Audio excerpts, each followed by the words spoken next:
20 సంవత్సరాలుగా ఎలాంటి పదవుల ఆశ లేకుండా, ఎలాంటి స్వార్థం లేకుండా కేవలం ప్రజాసేవే తన జీవిత లక్ష్యంగా పేదల గుండె చప్పుడే నిలిచిన ఒక గొప్ప మహిళ పేరు షాహీన్ బేగం. కరీంనగర్ నేలమీద పుట్టిన బిడ్డ, కరీంనగర్ ప్రజలకే అంకితమైన మనసు, పేదల కష్టాన్ని తన కష్టంగా భావించిన హృదయం, అవసరంలో ఉన్న ప్రతి ఒక్కరినీ తన ఆత్మీయులుగా చూసిన విశాల హృదయం, సహాయం అడగకముందే చేయూత అందించిన సేవాభావం, అన్యాయంపై ప్రశ్నించిన ధైర్యం, డివిజన్ సమస్యల కోసం రాజకీయ నాయకులతోనూ తలపడిన పోరాట స్వభావం. ఇదే షాహీన్ బేగం ప్రత్యేకత. గోదాం గడ్డ ప్రాంతం, 42వ డివిజన్. ఇక్కడి ప్రతి వీధి, ప్రతి కుటుంబం ఆమెకు అపరిచితం కాదు.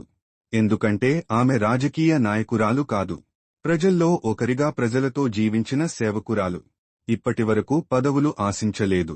కానీ ఇప్పుడు మరిన్ని సేవలు చేయాలనే కొత్త ఆశతో, ప్రజల కోసం మరింత బలంగా నిలవాలనే సంకల్పంతో 42వ డివిజన్ కార్పొరేటర్గా ముందుకు వస్తున్నారు షాహీన్ బేగం. ఇది పదవి కోసం పోటీ కాదు, ఇది సేవకు దారి తీసే ఒక అవకాశం. ఇది అధికారానికి కాదు, ఇది బాధ్యతకు చేసిన అడుగు. పేదల కోసం ఆలోచించే నాయకత్వం కావాలా, సమస్యలకు స్పందించే మనసు కావాలా, ప్రజల మధ్య ఉండే ప్రతినిధి కావాలా? అయితే ఈసారి మన ఓటు షాహీన్ బేగంకే. మన వంతు బాధ్యతగా, మన వంతు సహకారంగా ఈ మంచి మనసున్న మహిళను అత్యధిక మెజారిటీతో గెలిపిద్దాం. అందరికీ నమస్కారం. 42 డివిజన్ ప్రజలు అందరూ నాకు సహకరిస్తున్న ప్రజలకు అందరికి పేరు పేరున ధన్యవాదాలు కోరుకుంటా. నేను షాహీన్ బేగం 42 వార్డు నుంచి మాట్లాడుతున్నా. ఇవాళ నామినేషన్ వేయడానికి పోతున్నా. మీ అందరి ఆశీస్సులతో పోతున్నా. ఇవాళ నేను చాలా సంతోషంగా ఉన్నా. నాకు అందరి మద్దతు దొరుకుతుంది. అందరూ నన్ను ఎన్నుకుంటా అని చెప్తున్నారు. నాకు చాలా సంతోషమైన వార్త వింటున్నా. నేను ఖుషి అనిపిస్తుంది. నాకు చాలా సంతోషం. మా వార్డు ప్రజలు మొత్తం నాకే గెలిపించుకుంటామని నా ఎంబడి వస్తున్న వీళ్ళందరికీ పేరు పేరున ఉంటా అని మాటిస్తున్నాను. ఇంతకుముందు మీరు ఏ సహకారాలు అందించారు మీ వార్డులో? మా వార్డులో ప్రతి ఒక్క పనులు చేసిన, ప్రతి ఒక్క సహకారాలు చేసిన, బీదోళ్ళకి ఇల్లులు కట్టించిన, గరీబోళ్లకు బెడ్షీట్లు పంపిణీ చేసిన, బట్టల డ్రెస్సులు పండుగలు రాకపోని అందరికి సహూలత్ నేను ఇచ్చిన, కరెంటు లేకపోయినా కానీ కరెంటు స్తంభాలు వేపించిన, నల్లలు లేకపోతే నల్లలు లేపించిన, పెద్దవాళ్ళతో మాట్లాడి లొల్లి పెట్టుకొని పోరాడి తెచ్చిన బిడ్డను నేను. ఇవాళ నేను వార్డు 42 నుంచి నిలబడుతున్న. అందరూ నాకు ఓటు వేసి గెలిపించాలని నేను అందరినీ కోరుకుంటున్నా.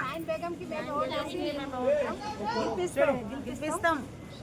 ఇప్పుడు అవకాశం కల్పిస్తే మీరు ఏం చేయదలుచుకున్నారు మీ వార్డులో? ఇప్పుడు అవకాశం కల్పిస్తే మీరు ఏం చేయదలుచుకున్నారు మీ వార్డులో? నాకు అవకాశం కల్పిస్తే నేను బీద పదలకు ఇల్లు సౌకర్యాలు అన్ని, విద్యుత్ పెన్షన్లు, గరీబోళ్ళకు పెన్షన్లు లేవు చాలామందికి, ఇక్కడ ఇల్లులు చేపిస్తాను. మోరీలు అన్ని A to Z మున్సిపాల్లో ఏ ఫండ్ అయినా కానీ నేను పోరాడి తెచ్చి వీళ్ళకు సహకరిస్తానని మాటిస్తున్నాను.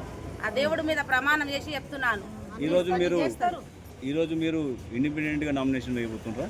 ఇవాళ నేను ఇండిపెండెంట్ గా मेहरबानी से हमारी बच्चे जो है सर कामयाब होना, हमारे हमें ये दुआ करते हैं कि शाहीन हमेशा खुश रखते, हर किसी को खुश रखते, हर काम करते हैं, आधी रात को हुए तो भी भागते, हर काम करते। अल्लाह उनकी मदद करो और पूरे हमारा महल्ला पूरा जो है सो उनकी मदद के वास्ते खड़ा। अल्लाह उनके तरफ से हमारा शुक्रिया, उनको हम शुक्रिया अदा करते हैं परवरदिगार के हुक्म से। हमारी शाहीन को जिताना लाजमी है, मिलके जिताते हैं इंशाल्लाह। ये शाहीन बेगम बहुत अच्छे, शाहीन बेगम को जिताना है हमारा मकसद, वही है कि उनसे कोई वार्ड हो ना, कहीं कोई भी रक्षा मतलब करींनगर वाले ఇక్కడ ఉన్నారు.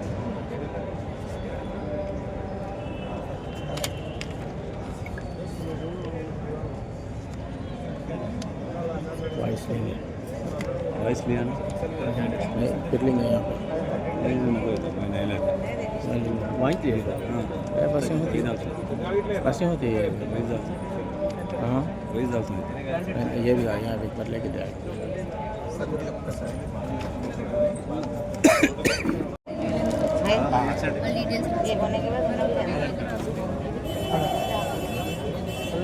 అందరికీ నమస్కారం. నమస్కారములు. నేను 42 డివిజన్ నుంచి షాహీన్ బేగం మాట్లాడుతున్నాను. నా వార్డులో నేను నిలబడుతున్నాను. వార్డులో కార్పొరేటర్గా పోటీ చేస్తున్నాను. ఇండిపెండెంట్గా పోటీ చేస్తున్నాను. నేను పాత టీఆర్ఎస్ కార్యకర్త. నేను అడిగితే మాత్రం టికెట్ ఇస్తలేరు. టికెట్లు కూడా అమ్ముడు పోతున్నాయి, కానీ టికెట్లు కార్యకర్తలకు కూడా అర్హత లేని బతుకు అయిపోయింది మనది. ఓన్లీ మేము కష్టపడి వాళ్ళ ఎంబడి జెండాలు తిరిగిన వాళ్ళకు టికెట్లు ఇస్తలేరు. ఓన్లీ మా సొంటి బీదోళ్ళకట 15 లక్షలు వెళ్ళాయి, మేము టికెట్ కొనలేము. అందుకోసం ఇండిపెండెంట్ వేస్తున్నా. ఇందుకోసం నాకు దయచేసి మీరందరూ సహకరించి నేను 42 డివిజన్ నుంచి నిలబడి గెలుస్తానని నాకు ఫుల్ మద్దతు ఉంది, ప్రజల మద్దతు ఉంది. దేవుడి దయ వల్ల నేను గెలిచి అందరికీ చూపెడతా, అప్పుడు మాట్లాడతా. मेरा नाम शाहीन बेगम।